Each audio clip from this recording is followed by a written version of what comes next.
The Forbidden Sector. The void between stars held countless secrets, but none as dangerous as Sector 88. Commander Zalara adjusted her crystalline form in the captain's chair, her translucent body pulsing with nervous energy. The Galactic Union had quarantined this region 3 centuries ago, and nobody who entered had ever returned. Approaching the sector boundary, announced Navigation Officer Crix, his multiple eyes focused on the holographic display. Shall I maintain course? Zalara's form shifted to a deeper blue, indicating determination. Proceed. The Union Council authorized this mission for a reason. Whatever killed those colony ships, we need answers. The starship Luminous Dawn crossed into forbidden space. Immediately, their sensors detected something unusual, a massive energy signature drifting in the darkness. As they approached, the object resolved into a ship unlike anything in their databases. By the ancient stars, whispered Chief Scientist Morak, his tentacles writhing with excitement. That vessel, it shouldn't exist. The derelict hung in space, like a monument to impossible engineering. Its hull was scarred by impacts that would have shattered any known alloy, yet it remained intact. Weapon ports larger than fighter craft dotted its surface, and strange symbols covered sections of the bon. Exterior. Life signs? Zalara asked. Negative, Commander. But the ship's power core is still active. Minimal systems online. Zalara made her decision. Prepare a boarding party. Full environmental suits. Maximum protection protocols. The boarding team consisted of 6 specialists, each from different Union species. They approached the mysterious vessel in a shuttle, docking with surprising ease at an intact airlock. The ancient systems responded to their presence, cycling them through into the ship's interior. Inside, they found corridors built for beings twice their height. The walls were marked with symbols that their translators couldn't decipher, and the atmosphere readings made no sense. A toxic mix of gases that would kill most known species within seconds. Look at this, called Security Officer Torvin, pointing to a display panel. To their amazement, it activated at his touch, showing star charts. These navigation records, they show explored regions far beyond Union space.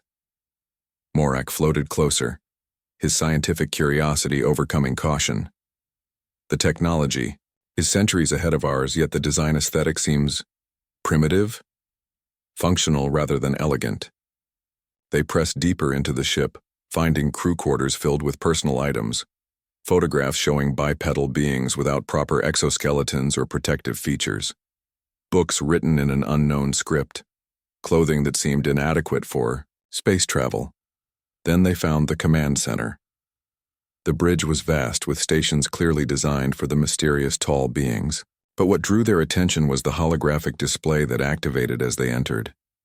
A blue sphere appeared, rotating slowly, a planet of impossible beauty and terrible conditions. Analyzing, Morak said, his instruments working furiously. This world, and it can't be real. Gravity nearly 10 standard units. An atmosphere with highly corrosive oxygen. Massive bodies of liquid water covering most of the surface. Temperature variations that would kill most life forms. It's a Class 15 Deathworld. Class 15, the designation for worlds so hostile that the Union considered them incapable of supporting intelligent life. Yet the evidence before them suggested otherwise. A voice suddenly filled the bridge, speaking in perfect galactic standard despite the alien technology. Greetings, visitors. I am Aria, Artificial Reconnaissance and Intelligence Assistant. You have discovered the Earth Federation scout ship Endeavor. The boarding party froze, an active AI speaking their language, on a ship that predated official first contact protocols. Earth? Zalara managed to ask. The Deathworld from this ship's records? Correct. Earth, origin world of humanity. I have been waiting 127 years for contact. My crew's mission was to map potential colony sites while avoiding detection by other spacefaring civilizations. The implications hit them like a gravity wave. A species from a Class 15 Deathworld had not only achieved spaceflight but had been exploring the galaxy in secret for over a century. Where are your creators now? Morak asked. Humanity maintains multiple colonies across 17 star systems. We have been observing your galactic union for 93 years, maintaining strategic distance while advancing our own civilization. Torvin's combat instincts flared. Observing us?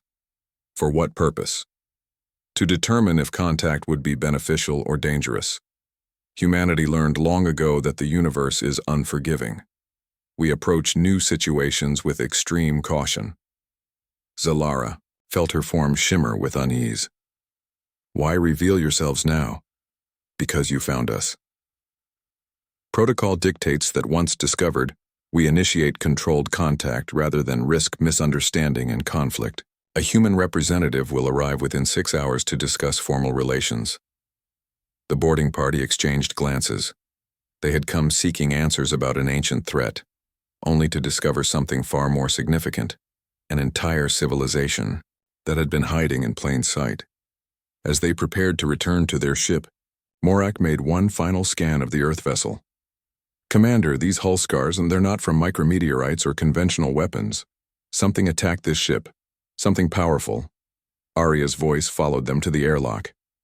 The galaxy holds many dangers, Commander Zalara. Humanity has survived by being prepared for all of them. We look forward to sharing our knowledge and our warnings. Back aboard the Luminous Dawn, Zalara convened an emergency meeting. We need to inform the Union Council immediately. A Class 15 Deathworld species with advanced technology, secret colonies, and apparent knowledge of threats we haven't encountered. Commander, interrupted Communications Officer Yurian, we're receiving a transmission. Unknown origin point. The view screen activated, showing a human face, weathered by cosmic radiation, eyes that had seen unimaginable hardships, yet carrying an expression of cautious hope. Commander Zalara, I am Captain Sarah Chen of the Earth Federation. I'll arrive at your coordinates in 4 hours. We have much to discuss about the real dangers in this sector and why humanity chose to remain hidden for so long. The transmission ended, leaving the crew in stunned silence. They had entered Sector 88 seeking answers about an old mystery. Instead, they had discovered that the galaxy's newest players might also be its most experienced survivors. As Zalara prepared her report for the Union Council, she wondered what other secrets the humans carried. What had they seen in the darkness? Between stars? What threats had they faced on their death world that prepared them for the cosmos? And most importantly, what were they running from or preparing for? The answers would reshape the galaxy's understanding of survival, adaptation, and the true meaning of strength. Humanity hadn't just survived a death world, they had been forged by it into something the Galactic Union had never encountered before. The waiting began, 4 hours that would determine the future of interstellar relations. Outside, the ancient Earthship hung silent in space, a monument to secrets about to be revealed. The hidden Empire Captain Sarah Chen's ship emerged from hyperspace with barely a ripple, its stealth systems far exceeding anything the Galactic Union had developed. The vessel, designated Resilience, was smaller than expected, but radiated an aura of quiet power. Commander Zalara watched through the viewscreen as the human ship approached. Its design was utilitarian. No wasted space, no aesthetic flourishes, just pure functional engineering. Every surface was covered in what appeared to be adaptive armor plating. Permission to dock, Commander? Captain Chen's voice came through the communication system. I'd prefer to conduct our discussion face-to-face. Granted, Zalara replied, noting how the humans spoke their language without any translation device. The docking procedure was smooth, precise. When the airlock opened, Captain Chen stepped through wearing a minimal environmental suit that looked more like military combat gear than space protection. She was tall by most species standards, her movements carrying an economy that suggested extensive zero-gravity experience. Commander Zalara, Chen said, offering what appeared to be a greeting gesture, an extended hand. I appreciate your willingness to meet. I know this situation is, unexpected. Zalara carefully mimicked the handshake gesture, surprised by the strength in the human's grip. Captain Chen, your people have been observing us for nearly a century. Why reveal yourselves now? Chen's expression turned serious. Because the threat that destroyed those colony ships 300 years ago? It's returning, and this time you need to be prepared. In the conference room, Chen activated a holographic display showing the galaxy. Red markers appeared in dozens of locations, each one a site where ships had vanished without explanation. We call them void hunters, Chen explained. Entities that exist partially in subspace, feeding on energy, specifically the unique bioelectric signatures of sentient life. They destroyed our first colony ship, Paradise Found, in 2285. That's when we learned to hide our presence. Morax, scientific curiosity overcame diplomatic protocol. But how did your species survive first contact with such entities? Most civilizations would have been wiped out. Chen smiled grimly. Because humans evolved on a death world. Every day on Earth was a battle for survival. Predators, diseases, natural disasters, we faced them all and adapted. When we reached space, we simply applied the same principles.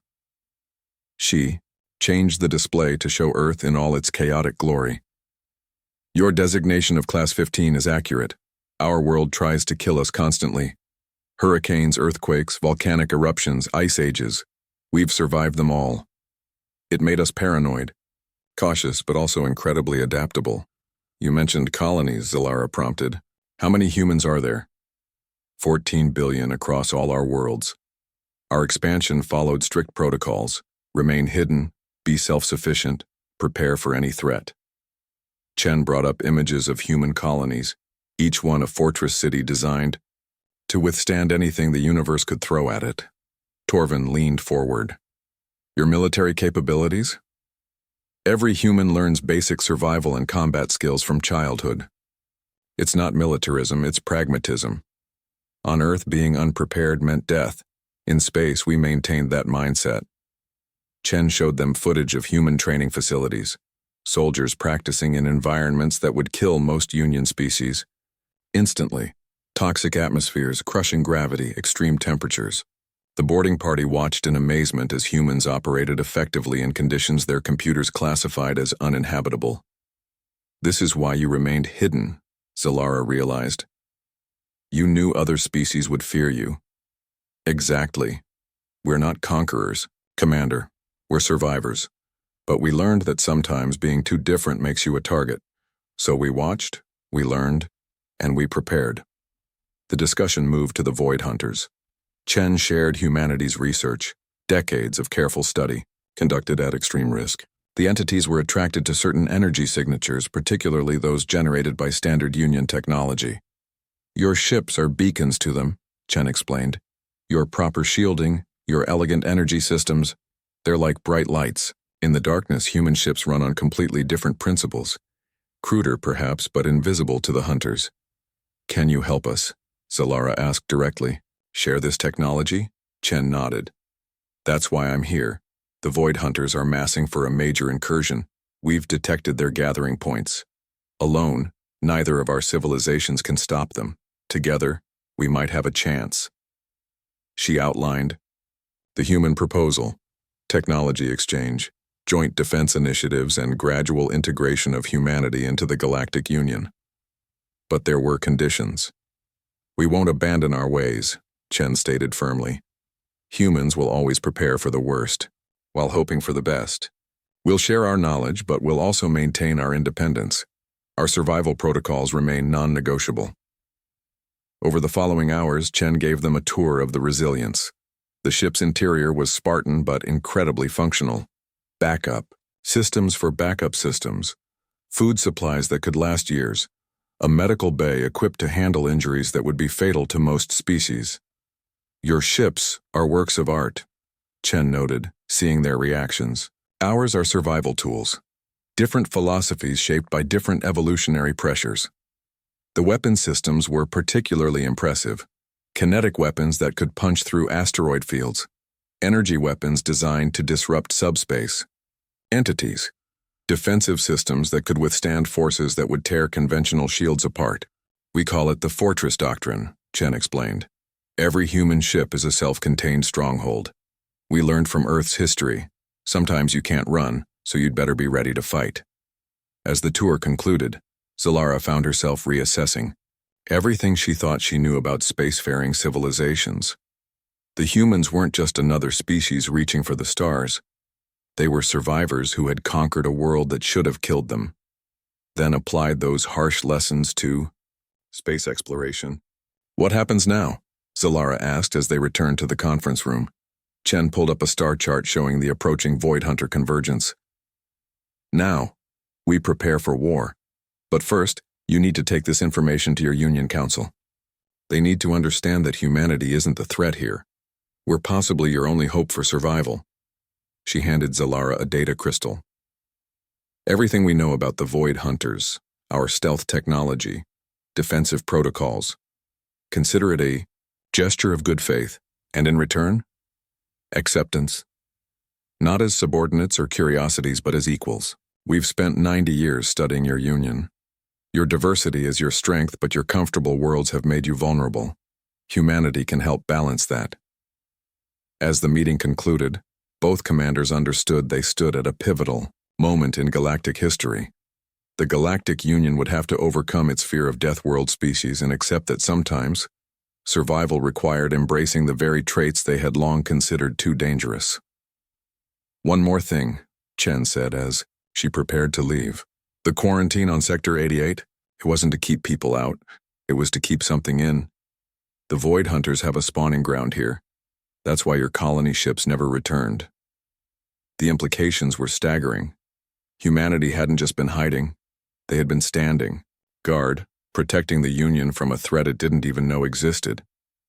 As the Resilience departed, Zalara composed her report to the Union Council. She began with a phrase that would echo through diplomatic channels for generations. "The humans are not what we feared. They are what we need." The galaxy stood on the brink of transformation. The Deathworld survivors were ready to emerge from the shadows, bringing with them hard-won knowledge of survival against impossible odds. Whether the Galactic Union could adapt to this new reality would determine the fate of all civilized space. In the distance, the ancient human scout ship Endeavor powered up its engines for the first time in over a century. Its mission was complete. Contact had been established. Now came the harder task, teaching the galaxy that sometimes the most dangerous friends are exactly the ones you need when true darkness threatens to consume the stars. The age of hiding was over. The age of preparation had begun.